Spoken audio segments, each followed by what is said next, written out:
Welcome everyone to the Speaker Showcase featuring Simon Bucknall. I am John Lurkwin, Marketing and Communications Director at Toastmasters International. It is my pleasure to moderate today's live Q&A session. To ask Simon a question, please click the Q&A button at the bottom of your screen. Type in your question and hit send. We will do our best to get to as many questions as possible. It is my pleasure to introduce Simon Bucknall. Simon has more than a decade of experience helping entrepreneurs, sales professionals, corporate executives, and figures in public life to be more impactful communicators. In 2017, Simon placed second out of over 30,000 competing speakers in the World Championship of Public Speaking in Vancouver, Canada. Simon's education session titled The Art of the Elevator Pitch is available to watch on demand, and we are honored he is here joining us live today. Please welcome Simon Bucknall. Simon, thank you so much for joining us today. Hey, delighted. Good to be here. Good to be here. And to each and every one of you that's dialing in, watching, wherever you may be, great that you're here and investing the time. All good.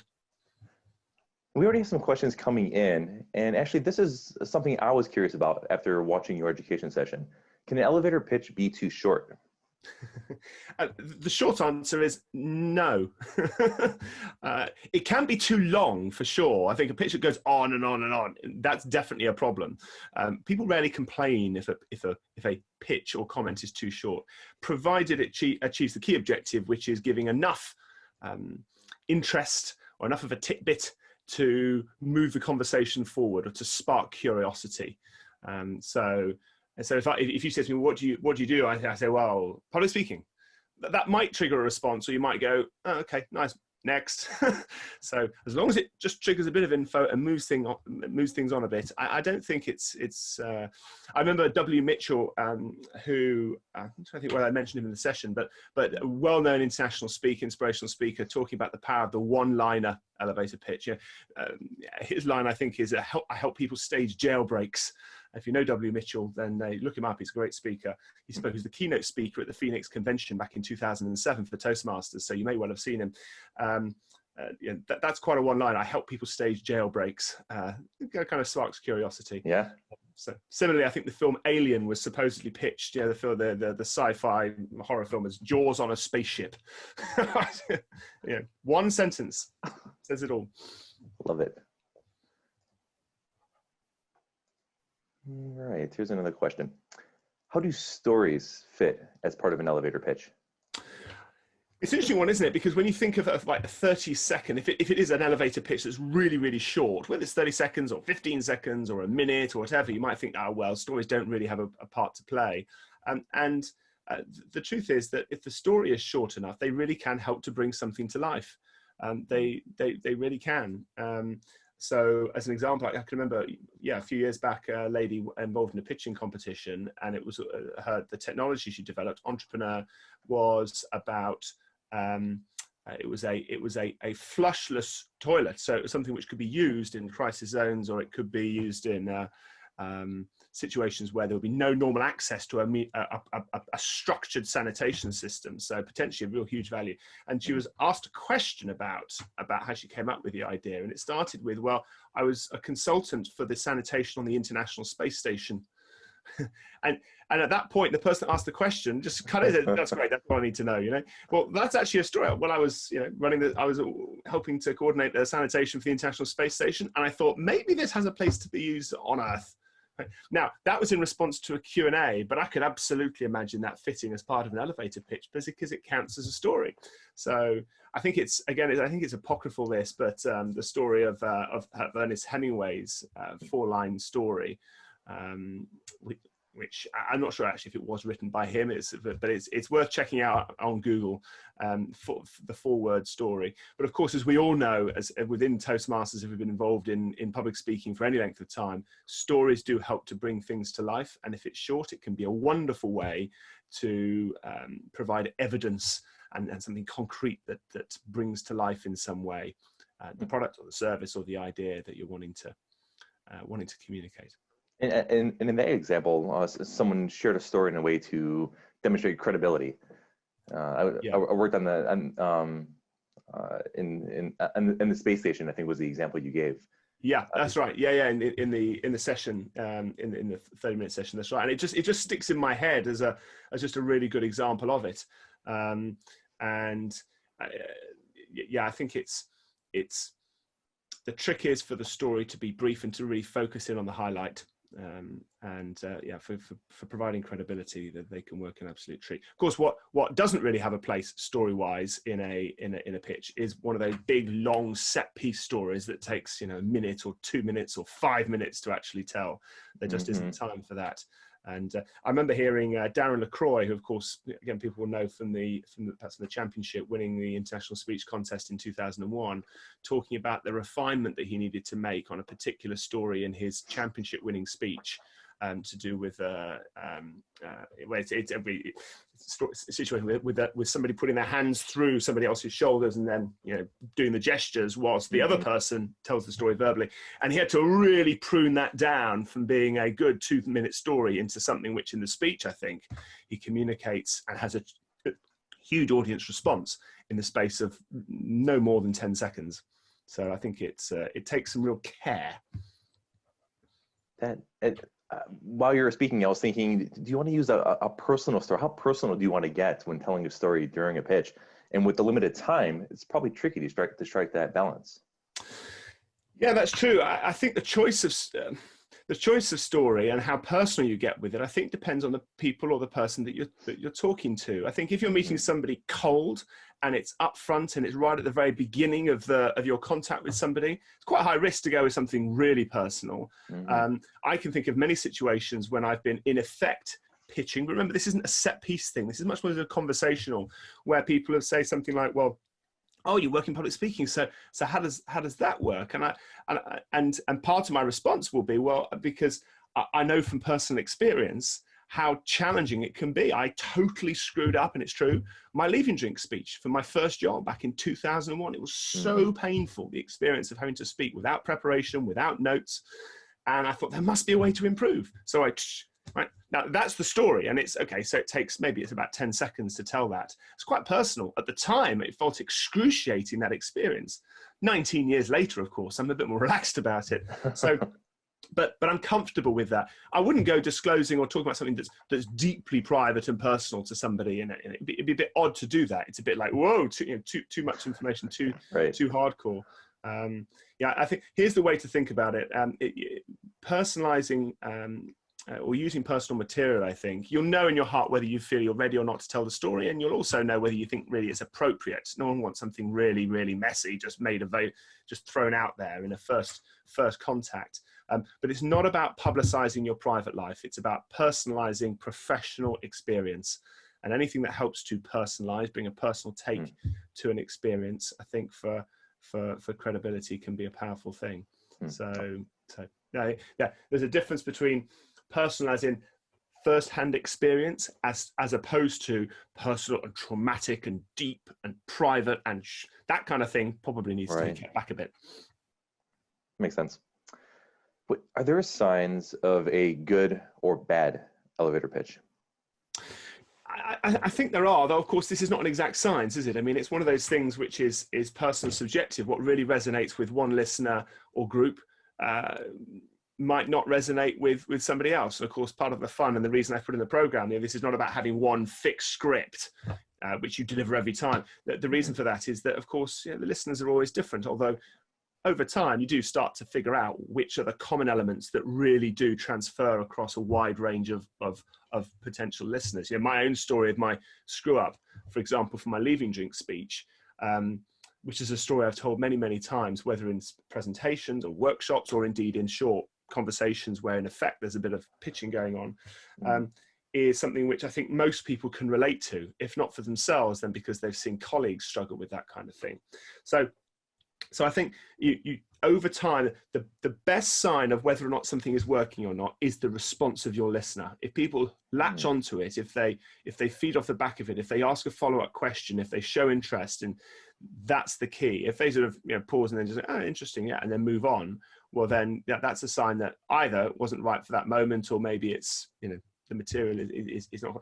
So their response really is what gives you the clue. I think a second thing to consider, And it goes back to the idea of emotion, which of course, remember the I in pitch with emotion with a typo, is this idea of you're really feeling it.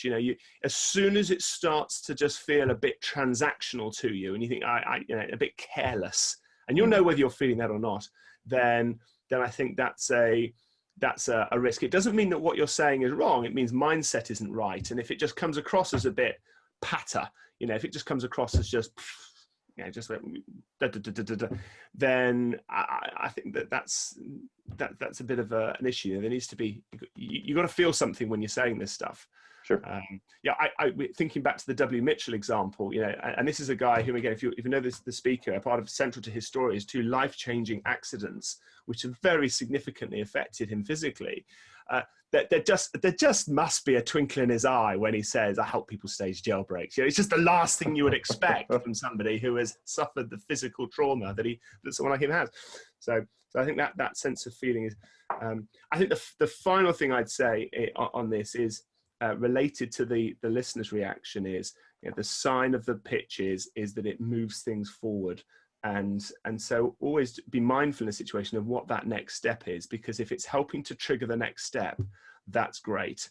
Even if some aspects of the quote unquote pitch feel a little bit uncomfortable, what matters is it helping to move things forward rather than whether you yourself like it or not, or whether you yourself feel comfortable or not. You've got to feel something, but I found it a bit awkward referencing the public speaking competitions early in my speaking career, but I just had to accept that was an important part of my credibility when having conversations with people.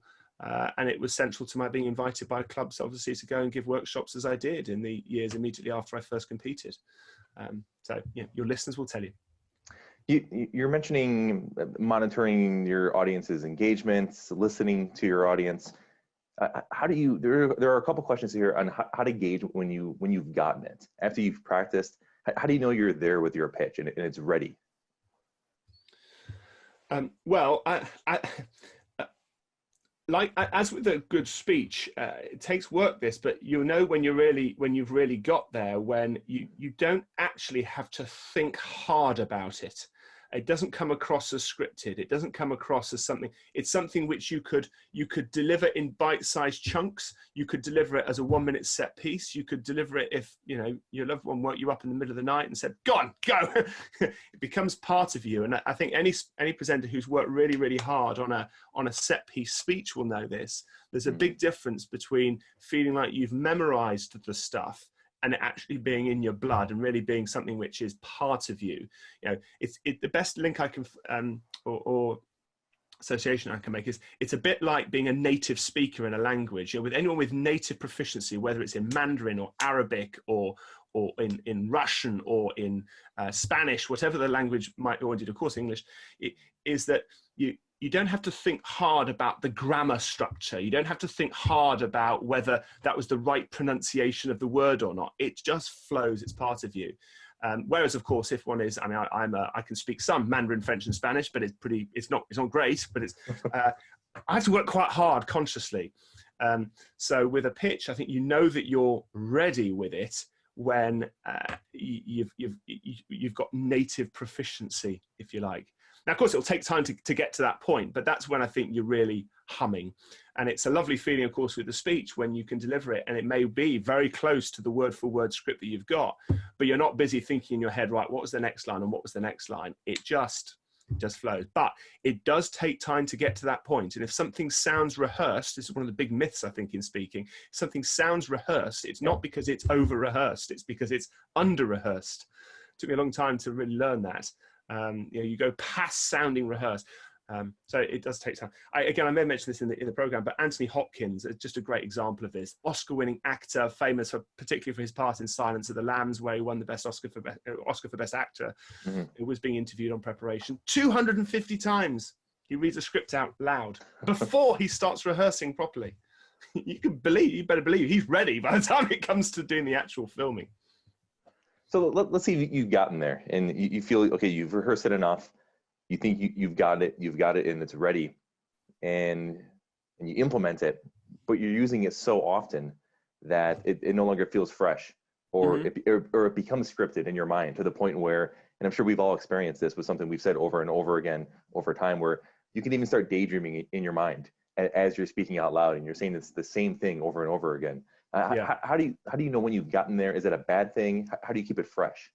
Right. Well, I think the keeping fresh thing, actually, if you think about it, is it's not about the content. As soon as you start staying focused on just the content of what you're saying, then naturally over time, having done that many, many times, it will start to become a bit routine. What's always fresh, of course, is the person that you're talking to. Even if it's someone that you've spoken to before, you're talking to them in a different time and possibly a different place. So I think, of course, it will happen from time to time.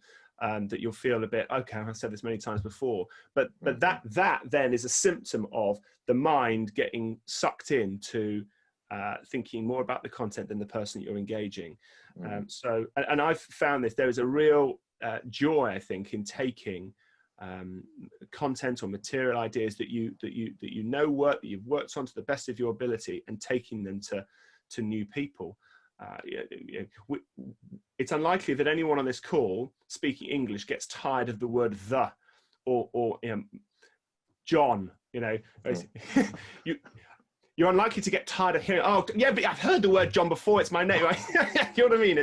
Because it's situation dependent, situation specific. So that's the key. A good friend of mine who is a professional magician, he says, average magicians make the mistake of trying to do lots and lots of different tricks to the same audience, the same group of people. The true master magicians focus on mastering a very small number of tricks, and then take those to a very broad range of people. And I think that there is tremendous wisdom in that. And likewise with a great chef, you wouldn't want the chef to start improvising. You want the chef's best stuff, and the best restaurants will have a very clearly defined menu. They're not doing lots of improv unless that's central to the brand offering, of course. So feel good about tried and tested stuff, and then taking that to broad ranges of people. Obviously, you might want to tweak things, but that's how I think you keep it fresh. If it seems that your pitch isn't hitting the mark, do you pivot it immediately, or is it better to come back later? Well, if it's part of a conversation, then of course you've got all sorts of opportunities to adjust, haven't you? And this is where it does depend on the situation. If you're literally having a chat with people, and make no mistake, we're involved in, it doesn't have to be a business meeting, a professional meeting of any kind, whether that relates to not-for-profit or whatever. If you're in, let's say, a work-related situation, then there's going to be some to and fro. And of course, you can adjust as you go. It doesn't all have to be delivered and got right up front. So if it doesn't quite land, then of course, make some adjustments as you go. I think this is why it's helpful to not to think of, right, there's my fixed 1 minuter. Think of it more as a framework within which you have chunks of good content. Remember the sets of the different problems, different issues that you might use, and then the sets of solutions that you bring, followed then potentially by some stories or specific pieces of evidence that help to differentiate your offering. It doesn't all have to be one spiel. Thinking of it as a collection of modules, if you like, helps to make it much more flexible and versatile when you're in discussions with people. So I think if it's clear that something is not quite landing, remember you've got two choices. You either do something about that, or you don't. That's the first decision, right? And if you don't, you just keep going. But if you do want to do something about it, that's fine. It's an option. There's no right answer to right or wrong answer. But if you do decide to do something about it, you've then got options. One is that you literally make some changes. You cut to a story, or you reframe it in some way, or you could throw it open to the listener, and actually ask them a question, or you can simply bring it to a close, stop, and see what happens. You see, giving yourself options is the key. Rather than thinking, right, the silver bullet is this. So I think if it's not quite working, you've got a couple of decisions to make to figure out what you want to do about it. I like the advice of re-engaging the audience. So if it's not working, clearly you're gauging that from the audience somehow. So re-engaging them by asking them a question or something like that seems to be a good strategy. Yeah, that's right. Absolutely. And no listener will complain about you seeking to be as relevant as you can to them. So and it might be, for example, one trick that works quite well. I say trick, it's not really a trick, but one thing that works well is to actually comment on what you're noticing from the listener. Already I can see her eyes glazing, or that you see what I see. You make a comment on how they might be reacting. You seem puzzled. Yeah, do I sense? Yeah, do I? You can have fun with this. Do I sense bewilderment? Does that frighten you? Can you imagine that? Yes, it's true. Whatever it is that flushes out that, but it flushes out the what the listener might be thinking or feeling in response. It's fun to do. Remember, you're not passing judgment. You just verbalizing what impression you're getting. What's your sense for how they're. I get the feeling that this might have sounds like, feels like. There's a lovely non-judgmental language to use in those sorts of situations. It will, in the nicest possible way, force them to respond. And of course, sometimes body language can be misleading. The reaction might be, no, this is great, I'm really interested. Or, yeah, I got a bit lost when you said that. Or, yeah, this is a long way removed from my world. Makes it much easier for them to actually share where they're at. Here's a question from Philip in the audience. It's about the C, credibility. How do you increase your credibility if you're a newbie, a starter? How much credibility do you need to have before you attempt to demonstrate credibility during a pitch? So the key thing here is beginner in what, and what is it, and therefore what's the content? Because if you are literally starting out in something and then wanting to present, let's say it's content or an offering or something, as if one was a total expert, there's obviously a mismatch. So the question is, what kind of angle can you take that you can own? So as an example, if you are really quite new to something, then that on the one hand, you might say, well, yeah, totally new, not much experience. There's other well-established players in that field. And so, yeah, that's all true. But what do you bring that they can't? You're fresh. You bring a fresh view, up to date in some way. It could, so that immediately then turns it into an advantage. You're more of an iconoclast, breaking in new territory. Or you just have rather than saying that you are that you are very new to it, you look for an angle which by definition is unusual. So that relies obviously on knowing what the experienced players are doing, because then you can acknowledge whatever it is that other people are already doing, and then say, right, now I take a slightly different view here. So that way you can carve out something that's distinctive. But I do think that if you're wanting to bring to the table value in a particular area, then remember this way of thinking about, as was mentioned in the question, first only, best of many. Think carefully, look carefully at what background experience that you've got.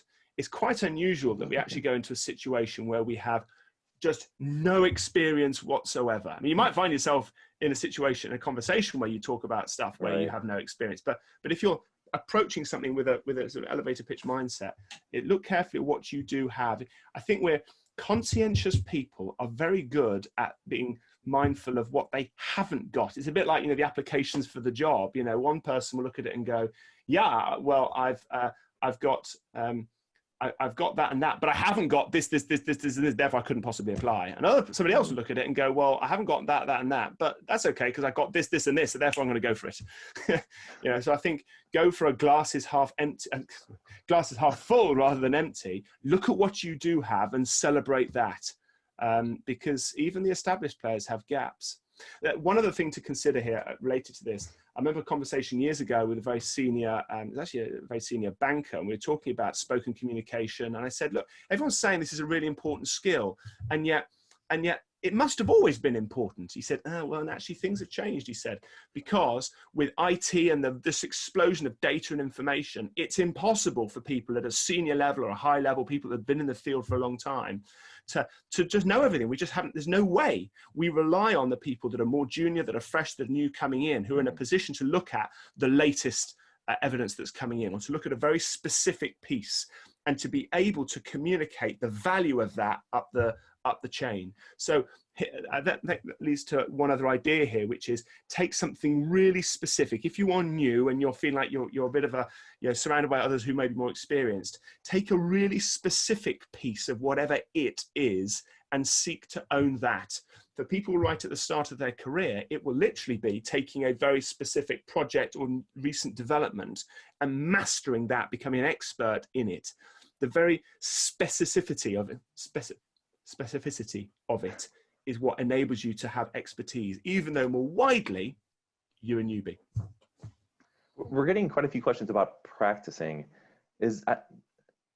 Is it good to practice in front of friends and family members? What kind of audience do you want to select to practice to?